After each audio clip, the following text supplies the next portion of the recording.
तर नमस्कार मंडळी. तर मामींची तब्येत ठीक नव्हती, त्यामुळे त्यांच्यासाठी मी लिंबू सरबत केला होता. त्यांच्यासोबत मी माझ्यासाठी पण लिंबू सरबत केला. त्यानंतर मी दुपारी पुण्यासाठी निघणार होते आणि 1:30च्या बसने मी निघाले होते पुण्याला जाण्यासाठी. आणि माझं मन बिलकुल तयार नव्हतं पुण्याला जाण्यासाठी. मला जाऊच वाटत नव्हतं पुण्याला. आणि मी गावाला गेल्यापासून आजारीच पडले होते आणि अजूनही मी आजारी आहे, त्यामुळे तर मला अजिबातच येऊ वाटत नव्हतं.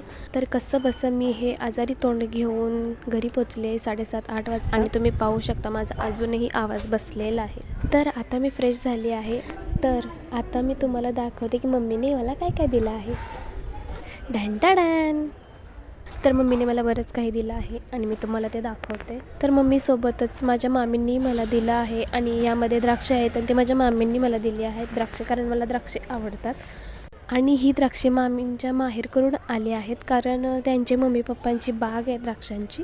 त्यानंतर आपल्याला मिळालं आहे हीटर. आमचं हीटर खराब झाले ना, सो हीटर घेऊन आले. तर माझी जीभ कायम कडू असते असं सगळ्यांना वाटतं, त्यामुळे माझ्या मम्मीने माझ्यासाठी हा गाजराचा हलवा दिला आहे. त्यानंतर मम्मीने मला दिल्या होत्या ह्या शेंगदाणे आणि गुळाची चिक्क्या, कारण मला थोडासा हेल्थ प्रॉब्लेम झालेला आहे, म्हणजे हाडांचा. आणि हे तेल एक दिले मम्मीने मला, घरगुती आहे, म्हणजे जास्वंद वगैरे यामध्ये घालून घरगुती तेल केले, कारण केस खूप गळत आहेत माझ्या पुण्याला आल्यापासून, त्यामुळे हे तेल करून आणले. मी घरूनच जेवण घेऊन आली. मी आज बसमध्ये खाल्लंच नाही, कारण माझी इच्छाच नव्हती, मला ठीक पण वाटत नव्हतं. आणि मला माझी कॉलेजची फ्रेंड होती, ती मला मिळाली होती बसमध्ये. ती बॅक साईडला बसली होती आणि मी पुढे बसले होते.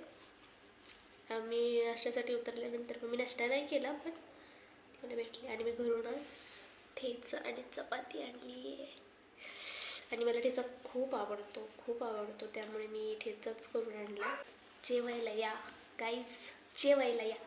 काय झालं, आत्ता मी मामींना फोन केला होता की मी पोचले म्हणून, म्हणजे त्यांचाच मला फोन आला होता की पोचली की नाही म्हणून. मी आजीसोबत बोलली, मामींसोबत वगैरे बोलली. मग माझ्या मामीचा छोटा मुलगा आत्ता 2रीला आहे आणि तो मला सांगत होता की दीदे तू खूप खराब झाली आहेस आणि खात जा आणि पाणी पण पीत जा हां. मी द्राक्ष घेऊन आले.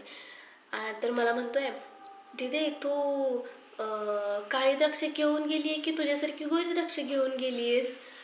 मी म्हटलं तुझ्यासारखी काळी द्राक्ष तर मला काही तिथे दिसले नाहीत, मी माझ्यासारखी घेऊन आली द्राक्षे. तर मी तुम्हाला सांगितलं आहे की मला घरून काय काय दिलेलं आहे. गाजराचा हलवा, काकडी दिली आहे आणि द्राक्ष आणली मी. मला द्राक्ष होत्या, काकडी पण होते. तर चला, आजच्यासाठी एवढंच. भेटूया आपण नेक्स्ट व्लॉगमध्ये.